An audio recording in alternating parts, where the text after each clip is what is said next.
So today I have a short interview with Brett Ewing, who is the program director here at Capital Innovators. Brett, thank you for taking the time Thanks for having me. so much. So, first question, what's the biggest lesson you learned since working at Capital Innovators? I think the biggest thing I learned since day one at Capital Innovators is being organized. Everyone tries to be organized, but I think as director, especially, I mean, I had my hands in a lot of things from the investment side, but then also working with the companies. And when we're in program, a lot of it comes down to scheduling. And each program we're working with 68 companies. So um, it gets pretty hectic and scheduling and being organized about how I go about my daily tasks is really important. And something that I still to this day am trying to figure out new ways to improve that. But I think it's just a continuous effort to improve it. Makes sense. Sounds like there's a lot to organize. Um, what led you to working at Capital Innovators? Yeah, so prior to Capital Innovators, I spent a lot of time with early stage companies, um, more on the operational side, less so with investing. So my entire undergrad, I spent at a few different startup studios and in accelerator programs similar to Capital Innovators, both in New York, the Midwest, and then also out in Paris, France. So got a little bit of a taste for what it's like to be an early stage founder. And then after graduating, found myself a role as an analyst. So kind of jumped to the investment side out in Chicago, and that's what kept me in the Midwest. But I got a little bit of a taste for investing and managed to see a lot of deals through that role. And um, Capital Innovators was an opportunity for me to actually return back to a little bit being a little bit more hands-on with the companies than simply investing. My last role was um, it was pretty involved day to day with just a high cadence of deals. And this was just an opportunity to not so much slow it down, but within the program, I get to know the founders a little bit more, work with them. I also get to learn myself through the programs. So, and then also the responsibility was something that stuck out to me. I get to have a lot more responsibility, um, and for me, that's a good thing. I get to implement things that I think are important and want to kind of explore. But kind of going back to the question also, I actually found my way to Capital Innovators. I originally interned over last summer, last summer, I guess, through COVID.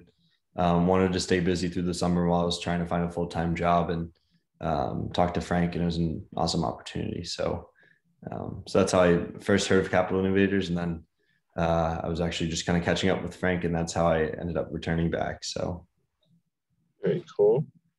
Speaking of Capital Innovators, what's been the most difficult aspect of working here?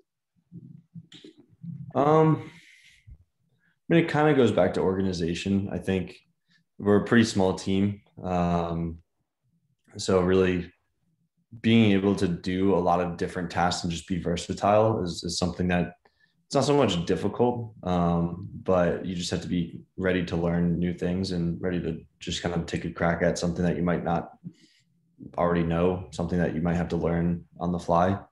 I think other than that, another difficulty is just being in the Midwest. I think it's becoming less and less of a difficulty, but I mean, traditionally, venture capital is mostly on the coasts, and a lot of name recognition is on the coasts. And although Capital Innovators, I think they have a pretty good name recognition in the Midwest, and especially within St. Louis, I think that um, even over the past 10 years, I think we have more to improve on name recognition on the coast. And I think it's changing over the past few years. So people are starting to respect and see that there's kind of those underdogs in the Midwest that are starting to build pretty significant companies. So I'd say it's a little bit of a difficulty, but at the same time, it's kind of fun to be able to be a part of something that people might not expect to do well, or maybe just aren't really paying attention to. So